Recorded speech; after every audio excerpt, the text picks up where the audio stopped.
নমস্কাৰ, মই মোৰ সকলো জ্যোতিষ অনুৰাগীক মোৰ ফালৰ পৰা সম্ভাষণ জনাইছোঁ। মই আজি এটা বিশেষ বিষয়ৰ ওপৰত ক'ম।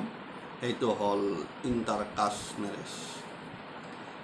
সাধাৰণতে যাক আমি অসবৰ্ণ বিবাহ বুলি কোৱা হয়।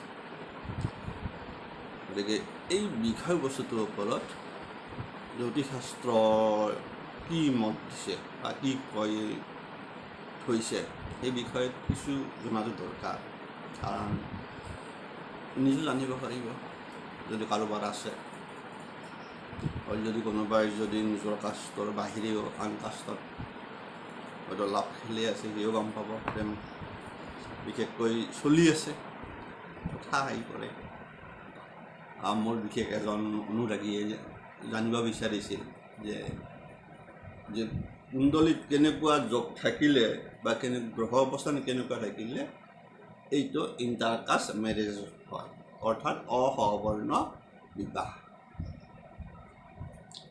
এই অসবৰ্ণ বিবাহটো একচুৱেলি আমাৰ শাস্ত্ৰত যদি চায় আপোনালোকে, প্ৰথম এই বিবাহটো হৈছিল বিশেষকৈ শুক্ৰাচাৰ্য ছোৱালী দেৱযানীৰ লগত স্বজাতিৰ। আৰু এইলৈ বহুত প্ৰথম বিবাদ হৈছিল বিয়া সংবাদ।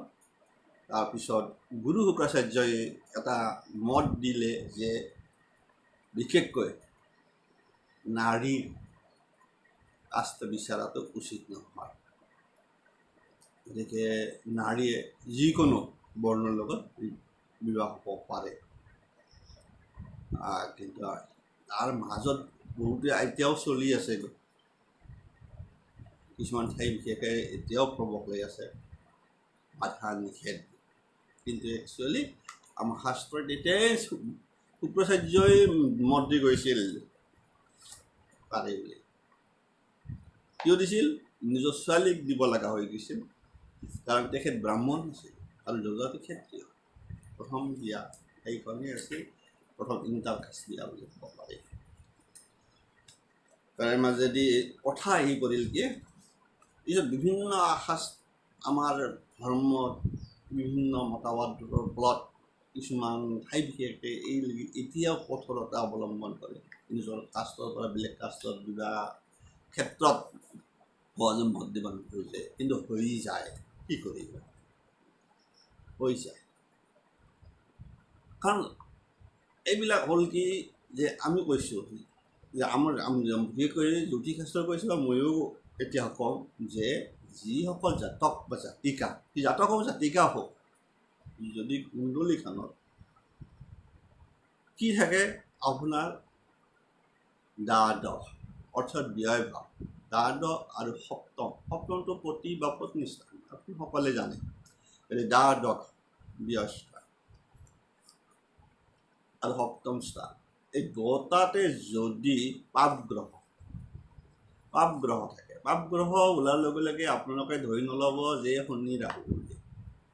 পাপ গ্ৰহ ওলাওঁতে আপোনালোকে ধৰি ল'ব লাগিব, ৰবিকো ধৰি ল'ব লাগিব। পাপ গ্ৰহত চাব, কিন্তু ৰবিও পৰি যায় পাপ গ্ৰহ, মংগলো পৰে, ৰবি মংগল পৰি যায় তাত, ইফালে শনি ইফালে ৰাহু কেতু।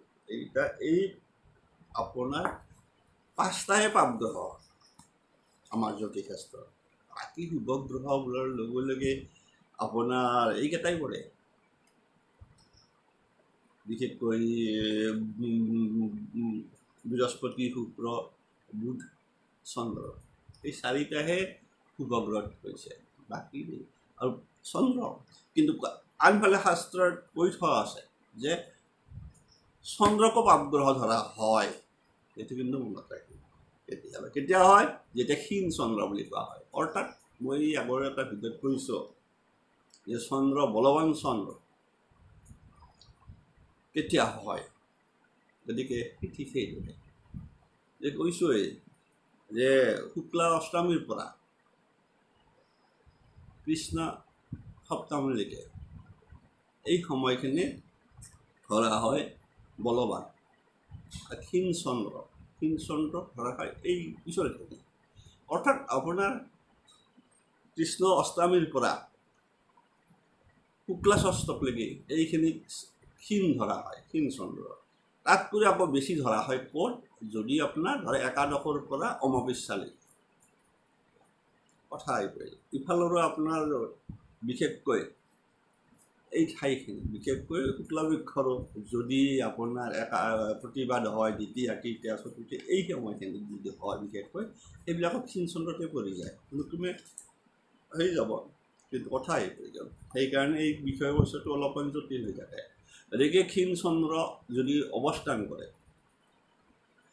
সেইটো আপোনাৰ নাভাবিব যে মোৰ শুক্লবৃক্ষৰ জন্ম, গতিকে মোৰ চন্দ্ৰটো গতিকে নহ'ব পাৰে।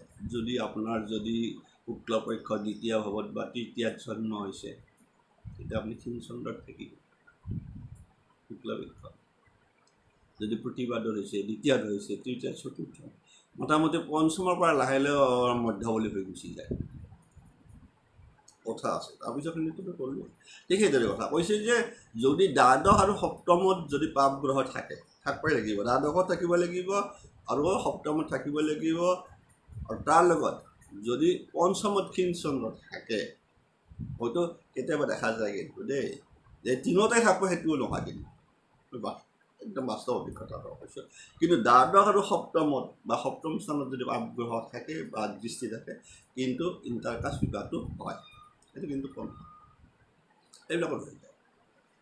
কেতিয়াবা কৈছে কি, এই কাৰণে তিনিটাৰ মাজত যদি দুটা মিলি থাকে, ধৰক আপোনাৰ এতিয়া পঞ্চমত ক্ষীণ চন্দ্ৰ আছে, গতিকে এইটো প্ৰেমৰ স্থান হয়। মোৰ দেখি পঞ্চম স্থানটো মানুহৰ বিদ্যাস্থানো হয়, প্ৰেমৰ স্থানো হয়। আমি যেতিয়া প্ৰেমৰ ক্ষেত্ৰত চাব যাওঁ, তেতিয়া আমি পঞ্চম স্থান চাব লগা হয়। যদি পঞ্চমত কোনোবা এটা সুধিছিল যে পঞ্চমত ৰাহু কি, কাৰেকশ্যন, কি কয় ৰাহু আৰু শুক্ৰ, পঞ্চমত ৰাহু শুক্ৰ, একাধিক প্ৰেম, বুজি পালে? সেইবিলাকৰ প্ৰেম এটা এৰি এটা হয়, এইবিলাকৰ প্ৰেমিক একাধিক প্ৰেম মানে বিপৰীত লিংগৰ লগত ৰিলেশ্যন হৈ থাকে। প্ৰেম মানে কি ৰিলেশ্যন, আৰু ৰিলেশ্যনত গুচি যায় যদি পঞ্চমত থাকি যায়, বিশেষকৈ শুক্ৰ ৰাহু। কিন্তু মনত ৰাখিব, জনে সুধিছে, গতিকে আজি ক'লোঁ, গতিকে একাধিক প্ৰেম হোৱা নাই যদিও কিছুমান যে বিবাহৰ পিছত প্ৰেম খেলি থাকে, এই আপোনাৰ ৰাহু আৰু শুক্ৰৰ পঞ্চমত যোগ হৈ আছে, অথবা আপোনাৰ সপ্তমত থাকিব লাগিব। সপ্তমতো ৰাহু শুক্ৰ যদি থাকে, বদনাম হ'বয়ে, এইটো কৈ থাকিব। গতিকে শুক্ৰই ৰাহি কৰি দিব, পঞ্চমত থাকিলেও কৰিব, সপ্তমত থাকিলেও কৰিব।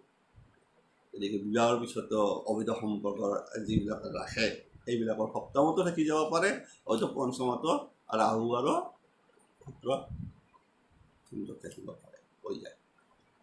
এই প্ৰশ্নটো এইটোৰ লগত সেইটো কোৱাটো কৈ গ'লোঁ। গতিকে কি কৈ আছে যে ক্ষীণ চন্দ্ৰ যদি থাকে তেতিয়াও হয়। আৰু এনে ক্ষেত্ৰত কি এটা কোৱা আছে যে সেইসকল জাতক তিৰোতা হেৰুৱা হয়, আৰু এনে জাতকৰে ইণ্টাৰকাষ্ট মেৰেজ হয়, অৰ্থাৎ অসবৰ্ণ বিবাহ এই জাতকসকল। আন এটা সূত্ৰ মতে কৈছে, যদি সপ্তম পতি যদি দ্বাদশত থাকে, যদি কাৰোবাৰ সপ্তম পতি, ধৰক আপোনাৰ লগ্ন সাপেক্ষে সপ্তম পতি যদি দ্বাদশে থাকে, দ্বাদশ মানে বিবাহ ভাৱত থাকে, 52 নম্বৰ ঘৰত থাকে, আৰু দ্বাদশ পতি যদি সপ্তমত থাকে, কেতিয়াবা দ্বাদশ পতি সপ্তমত থাকিব লাগে, তেতিয়াও এই ইণ্টাৰকাষ্ট মেৰেজ হৈ যায়। গতিকে এতিয়া নিশ্চয় গম পালে কোনসকল জাতক জাতিকা বিশেষকৈ ইণ্টাৰকাষ্ট মেৰেজ বা অসবৰ্ণ বিবাহ যোগ আছে। এইখিনি বিষয়বস্তু বেছি নাই হয়, অকণমান এইখিনিতে ভিতৰতে চলি আছে বস্তুটো, বিষয়বস্তুটো এৰিছোঁ নিশ্চয় ক্লিয়াৰ হ'ল।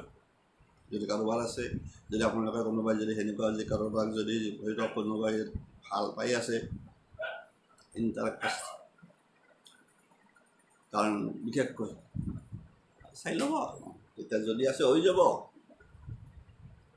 গতিকে আমি এইটো কৈ দিলোঁ আৰু নেক্সট মই এটা ভিডিঅ' আপোনালোকক কৈ আছোঁ গোপনে কাৰ বিয়া হ'ব কথা আহি গ'ল পলাই যায় যে বিয়া হয় গোপনে বিয়া কোনসকল জাতক জাতিকাৰ হ'ব যিহেতু ক'লোৱে মই কৈছোঁ স্ত্ৰী এইটো কিন্তু স্ত্ৰী জাতিকা বুলি নহয় দেই এইটো জাতক জাতিকা উভয়ৰে কাৰণে কিন্তু ভুল নকৰিব এই বিষয়বস্তু জাতক জাতিকা জাতকৰো হ'ব পাৰে জাতিকাৰো হ'ব পাৰে এৰিছোঁ আপোনালোকে কেতিয়াবা এনেকুৱা দুই এটা সৰু কথা নিজে জানি থাকক একো নাই নিজৰটো গম পাব যে হাও এতিয়াতো বহুতে মোৰ যিসকল মোৰ লগত ৰিলেটেড হৈ আছে মোৰ এই চেনেলটোৰ লগত মোৰ লগত জ্যোতি সম্পৰ্ক ৰিলেটেড হৈ আছে মই জানো মেক্সিমাম মানে বহুতে মানে চাব পৰা হৈ গৈছে কুণ্ডলী কাৰণ মই কেতিয়াবা বৰ্ডত বুজাই দিছোঁ কেতিয়াবা আপোনালোকক ভাৰ্বেলি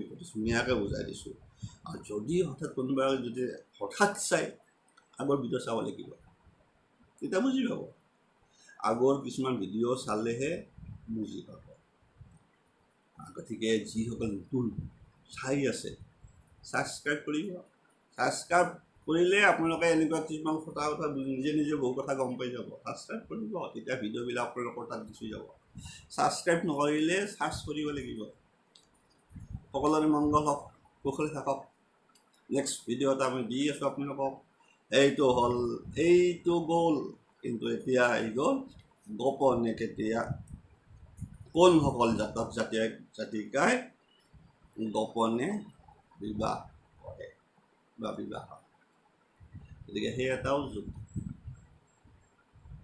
বিভিন্ন ছাইড বিভিন্ন কথা দিছোঁ ভালে থাকক